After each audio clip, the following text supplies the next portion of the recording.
सभी का स्वागत है। मैं डॉक्टर एम सिंह और सभी को मेरा स्नेह में नमस्कार। यह सत्र एक ऐसी श्रृंखला का हिस्सा है जिसे यह समझने में आपकी मदद के लिए तैयार किया गया है कि अनिद्रा यानी इंसोम्निया क्यों होती है, यह अक्सर अपने आप दूर क्यों नहीं होती और सबसे महत्वपूर्ण बात यह है कि कैसे आपकी आदतें, व्यवहार, वातावरण और संवर्धन यानी कंडीशनिंग इसे बनाए रख सकती हैं। अनिद्रा केवल खराब नींद के बारे में नहीं है। कई लोगों के लिए यह एक सीखी हुई स्थिति यानी लर्न कंडीशन बन जाती है, जहां मस्तिष्क गलती से बिस्तर और शयन कक्ष को जागने, हताशा या चिंता के साथ जोड़ लेता है। जब हम इस प्रक्रिया को समझ लेते हैं तो हम इसे बदलना शुरू कर सकते हैं। अनिद्रा के बारे में शिक्षा क्यों महत्वपूर्ण है?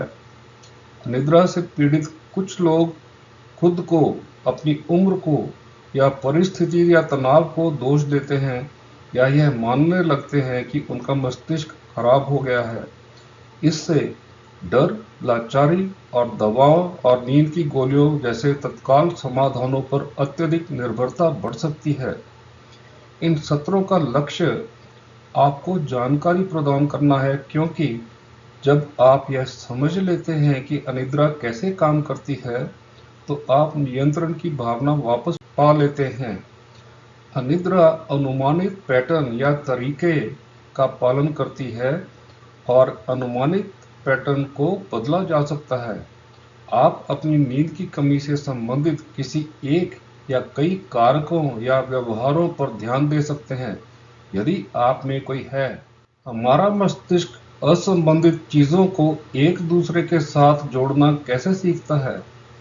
जब कोई किसी प्रतिक्रिया को पेवलोवियन कहता है, तो इसका अर्थ है कि किसी ऐसी चीज के प्रति एक स्वचालित, सीखी हुई और बिना सोची समझी प्रतिक्रिया जो स्वाभाविक रूप से उस प्रतिक्रिया को उत्पन्न नहीं करती। उदाहरण के लिए, आप अपने फोन पर नोटिफिकेशन की आवाज सुनते हैं और संदेश देखने से पहले ही तुरंत उत्सुकता या प्रत्याशा महसूस करते हैं। यह एक पेवलोवियन प्रतिक्रिया है। मस्तिष्क यह अनुमान लगाना सीख जाता है कि आगे क्या होने वाला है और उसके लिए खुद को तैयार करता है। यह एक ऐसी प्रक्रिया है जिसमें घटनाओं के बीच के पूर्वानुमानित संबंधों का अनुभव उन घटनाओं के व्यवहार को आकार देने की नई शक्ति देता है।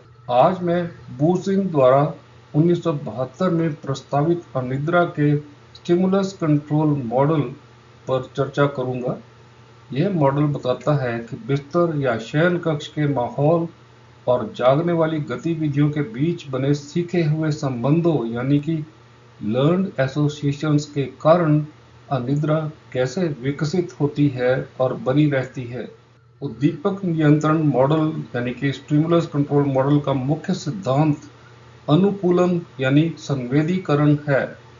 समय के साथ वातावरण विशिष्ट व्यवहारों और प्रतिक्रियाओं के साथ जुड़ जाते हैं। जब ये जुड़ाव स्पष्ट और सुसंगत होते हैं तो नींद अधिक आसानी से आती है। जब ये बाधित होते हैं तो अनिद्रा विकसित हो जाती है। अस्वाभाविक उद्दीपन यानी अनकंडीशनड स्टिमुलस सामान्य विकास के दौरान बिस्तर और शयन कक्षा ऐसा उद्दीपन यानी कि स्टिमुलस होता है जो बिना किसी विशेष प्रशिक्षण या सीख के स्वाभाविक रूप से प्रतिक्रिया जो कि नींद है उसको उत्पन्न करता है। अशर्त प्रतिक्रिया यह प्राकृतिक उत्तेजक यानी बिस्तर या शयन कक्ष पर स्वचालित प्रतिक्रिया है। जब आप शयन कक्ष या बिस्तर में होते हैं तो नींद प्रतिक्रिया होती है। इस चरण में हालांकि कुछ तटस्थ उत्तेजनाएं जैसे चिंता, काम, भोजन, पढ़ना, टीवी देखना, मोबाइल फोन, सफाई आदि बिस्तर या शयन कक्ष से अनजाने में ही जोड़ी जा सकती हैं, जो तटस्थ उत्तेजक बन सकती हैं।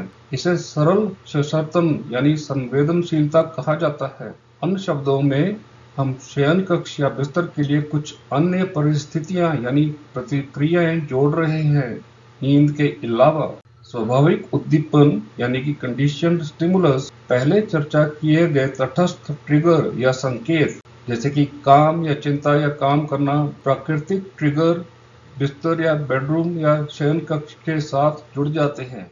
यह जटिल संवेदीकरण यानी कॉम्प्लेक्स कंडीशनिंग है।